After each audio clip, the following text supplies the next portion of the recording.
Hello guys, welcome back to Alam ideology English classes. Alam ideology English classes में आप सभी का स्वागत है। आज का टॉपिक है प्रोनाउन। प्रोनाउन का फर्स्ट पार्ट मैंने आपको ऑलरेडी पढ़ा चुका हूँ और आज जो है हमारा वो है पार्ट टू। तो पार्ट टू को देखने के लिए इस वीडियो के अंत तक बने रहें और मुझे पूरी उम्मीद है कि आपको एक एक प्रोनाउन के बारे में समझाऊँगा और आपको पूरी तरह से समझ में आएगा।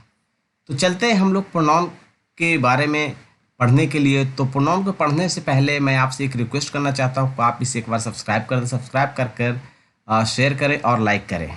तो लेट्स सी, सबसे पहले हम लोग देखते हैं प्रोनाउन के बारे में। तो प्रोनाउन के बारे में हम लोग स्लाइड्स के माध्यम से मैं आपको आज पढ़ाने जा रहा हूँ। तो स्लाइड के माध्यम से सबसे पहले हम लोग प्रोनाउन पार्ट्स देखेंगे कि वो कौन कौन से पार्ट हैं। पार्ट टू में हम लोग देखेंगे कि कौन कौन से इसके पार्ट टू में रखा गया है। तो फर्स्ट पार्ट जो है वो हमारा रिफ्लेक्सिव प्रोनाउन, सेकंड पार्ट है emphatic pronoun, third part is that distributive pronoun, fourth is that reciprocal pronoun और fifth is that relative pronoun. Let's see first reflexive pronoun. My dear students, reflexive pronoun का first हम लोग define देखेंगे कि इसका define क्या होता है।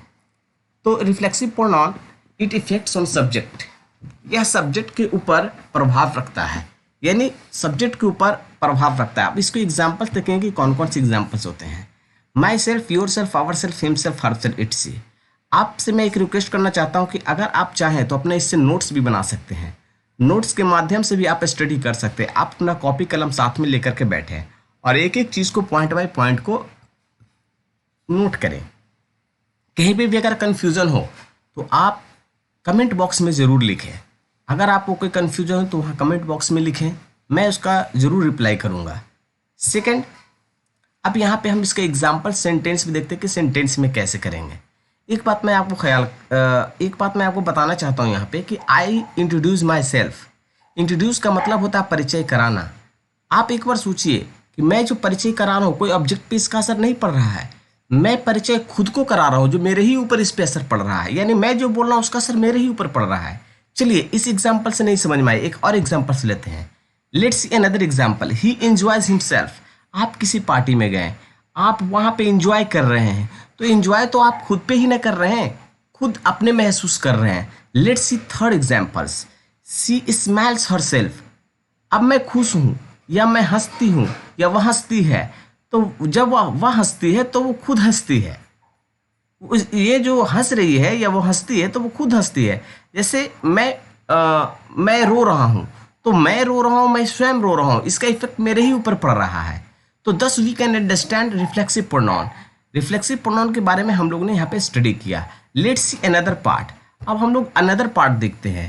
अनदर पार्ट जो एम्फैटिक प्रोनाउन है, ये एकदम सिमिलर है, रिफ्लेक्सिव प्रोनाउन का सिमिलर एम्फैटिक प्रोनाउन है, लेकिन इसका जो डिफाइन कहता है इट एम्फेसिसेस ऑन सब्जेक्ट्स। ये सब्जेक्ट्स के ऊपर जोर देता है, बल देता है। कैसे? इसका जो एग्जाम्पल्स होगा वो सेम होगा।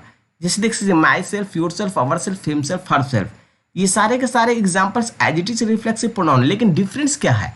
डिफरेंस यहाँ पे ये है कि ये जोर देता है किसके ऊपर? सब्जेक्ट के ऊपर। यानी ये सब्जेक्ट कुछ ना कुछ करता है जिसके ऊपर उसका परिणाम कुछ पड़ता है, उसका कुछ बल होता है, कुछ बल लगता है, उसका इम्फेसिस करता है, जोर देता है। जैसे आई माई सेल्फ हर्ट, मैं खुद चोट पहुंचाया। अब देखिए, उसको वहां पे कुछ ना कुछ इम्फेसिस पड़ा, बल पड़ा, जोर पड़ा। अब दूसरा देखिए, ही हिमसेल्फ सोल्व दिस सम।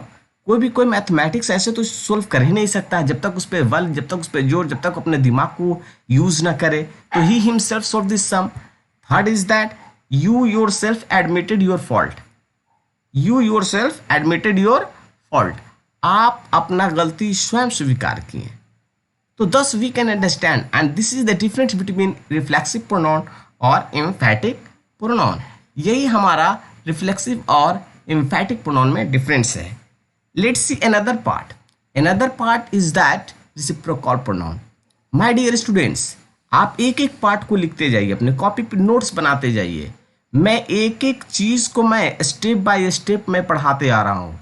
यहाँ पे जो अभी मैं पढ़ा रहा हूँ वहाँ पे आप ये चीज़ देखिएगा, शुरू से मैं पढ़ाते आ रहा हूँ स्टेप बाय स्टेप। मैंने पार्ट्स 25 में नाउन भी ऑलरेडी पढ़ा चुका हूँ और ये प्रोनाउन का पार्ट 1 पार्ट 2 भी मैं पढ़ा दिया हूँ। तो आप मेरे लिंक को देखते रहें और लिंक से आप सर्च करें, आपको एक एक वीडियो अपडेट मिल जाएगा। चलिए, अब हम लोग देखते हैं रेसिप्रोकल प्रोनाउन किसे कहते हैं। कहता है इट एक्सप्रेस म्यूचुअल एक्शन और रिलेशन। म्यूचुअल म्यूचुअल जो एक्सप्रेस म्यूचुअल एक्शन और रिलेशन जो होता है वो आपसी संबंध को बतलाता है। इसका एग्जांपल्स हम लोग देखते हैं। कहता है ईच अदर और वन एनदर, ईच अदर और वन एनदर। एक बात हमेशा ध्यान रखिएगा, दो के बीच के लिए ईच अदर का प्रयोग कीजिएगा और दो से अधिक के लिए हम लोग वन एनदर का प्रयोग करेंगे। ये एग्जाम्पल्स बहुत ज़्यादा कंपटीशन एग्जाम्स में भी आते हैं। अब जैसे यहाँ पे एग्जाम्पल्स को लेते हैं हम लोग, जैसे एग्जाम्पल्स को लेते हैं यहाँ पे देखते हैं, दे लव वन एनदर, वे लोग एक दूसरे से प्यार करते हैं। अब यहाँ पे एक दूसरा एग्जाम्पल्स लेते हैं, Ravi and Rani blame each other, Ravi और रानी जो है एक दूसरे को ब्लेम करती है, एक दूसरे के ऊपर इल्जाम लगाती है। तो let's see third example, the boys should not backbite one another.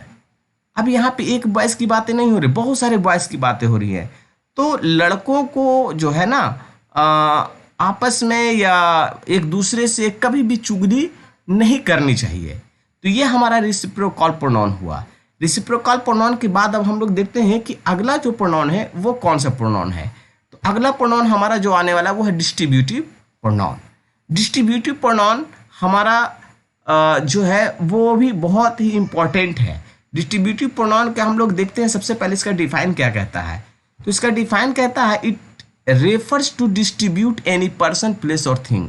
जी हाँ दोस्तों, जी हाँ my lovely students, it refers to distribute any person, किसी भी पर्सन या प्लेस या थिंग को बांटने का कार्य करता है। एग्जाम्पल्स के तौर पे देखते हैं, each, every, either, neither, et cetera. अब हम लोग इसका एग्जाम्पल सेंटेंस को हम लोग लेते हैं, कैसे सेंटेंस में इसका यूजेस होते हैं। इससे एग्जाम्पल के तौर पर ईच हैज़ अ पेन, मतलब प्रत्येक के पास एक कलम है। Let's see another, each of the boys has a pen, मतलब लड़कों में से प्रत्येक एक के पास कलम है। अब हम लोग थर्ड एग्जाम्पल से, neither of two boys was absent today, यानी दोनों में से कोई भी लड़का आज एब्सेंट नहीं था। क्लियर, डिस्ट्रीब्यूटिव प्रोनाउन यहाँ पे सिर्फ क्या करता है, डिस्ट्रीब्यूट करने का कार्य करता है, लेकिन कोई भी वहां पे एब्सेंट नहीं था। लेट्स सी फिफ्थ, अब हमारा है रिलेटिव प्रोनाउन। रिलेटिव प्रोनाउन हम लोग देखते हैं, रिलेटिव प्रोनाउन किसे कहते हैं। तो रिलेटिव प्रोनाउन कहता है, it links the relation to other words और सेंटेंसेस। इसका एक और एग्जांपल कहते हैं, it always comes in the middle of sentence, it always comes in the middle of sentence to show the relation to other words और sentences. अब ये जो है सेंटेंस के बीच में आता है, या इट लिंक्स द रिलेशन, और ये रिलेशन को लिंक करता है, जोड़ता है किसके साथ, अदर वर्ड्स और सेंटेंसेस के साथ। इसका एग्जांपल्स देखते हैं कि वो कौन कौन से हैं, व्हाट, दैट, हु, विच। जी हाँ, यहाँ पे एक आपका क्वेश्चन मार्क होगा। क्वेश्चन ये होगा कि सर आपने तो इसे इंट्रोगेटिव प्रोनाउन में पढ़ाया था। जी हाँ, लेकिन इंट्रोगेटिव प्रोनाउन में ये जो आया था वो एज ए सब्जेक्ट बन करके आया था।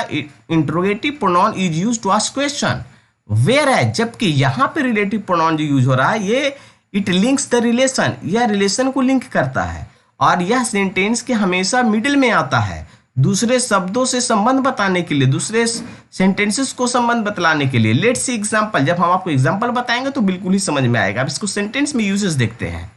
देखिए फर्स्ट हम लोग देखते हैं, और second, this is the book that was given to me, यही किताब है जिसको मुझे that was given to me, जो मुझे दिया गया। अब ये जो दैट है ये हमारा रिलेटिव प्रोनाउन है। ये जो दैट देख रहे हैं आप, ये रिलेटिव प्रोनाउन है। आई नो द बॉय, मैं उस लड़का को जानता हूँ, who is intelligent in the class, मतलब मैं इस बच्चा को जानता हूँ, उस लड़का को जानता हूँ जो वर्ग में सबसे इंटेलिजेंट है या तेज है। थर्ड हम लोग देखते हैं, यहाँ पे हु आया, हु भी हमारा क्या काम कर रहा है, पे रिलेटिव प्रोनाउन का काम कर रहा है। यहाँ पे कभी भी इंट्रोगेटिव प्रोनाउन ये नहीं है, हमेशा इसको रिलेटिव प्रोनाउन मानिए, और इसका मिडिल में जब भी आता है रिलेटिव प्रोनाउन तो वो हमेशा जो का प्रयोग होता है, इसका हिंदी। आगे देखते हैं हम लोग, the boy who is playing is my brother, जो लड़का खेल रहा है, जो लड़का खेल रहा है वह मेरा भाई है। 10 एक और एग्जाम्पल्स लेते हैं, उसके बाद हम लोगों को क्लियर हो जाएगा। आई कैन अंडरस्टैंड, मैं समझ सकता हूँ, व्हाट यू से, आप जो कहते हैं, आप जो कहते हैं मैं समझ सकता हूँ। यानी इस तरह से we understood part 2 of pronoun. Part 2 of pronoun को अब हम लोग क्लियर ढंग से समझ चुके हैं। अगर किसी को इसके बाद भी कंफ्यूजन हो तो कमेंट बॉक्स में लिखना ना भूलें, और साथ ही साथ मैं आपको बताना चाहता हूं कि इसके बाद का जो वीडियो आएगा वो हमारा बहुत important. I urge to all my dear students, never try to leave और never try to forget this topic. इस टॉपिक को कभी भी नहीं भूलना। और जो टॉपिक आने वाला है वो बहुत इंपॉर्टेंट टॉपिक है, वो आप देख सकते हैं, verb and its parts coming soon. और नीचे के स्लाइड्स में भी ये चल रहा है, verb and its parts coming soon. ये आने वाला है अगला टॉपिक जो मेरा होगा वो टोटल वर्ब के बारे में। आपको पता है वो कौन कौन से वर्ब होते हैं? तो लेट्स सी फर्स्ट। मैं एक बार आपका इसको डेमो देता हूं। ये देखिए, सबसे पहला वर्ब है प्रिंसिपल या main verb. Second verb auxiliary verb. Third is that modal auxiliary verb. Fourth transitive verb. Fifth intransitive verb. Sixth linking verb, regular verb, irregular verb. इस तरह से हम लोग आज टॉपिक फिनिश होता है और मुझे पूरी उम्मीद है कि आपको टॉपिक समझ में आया होगा।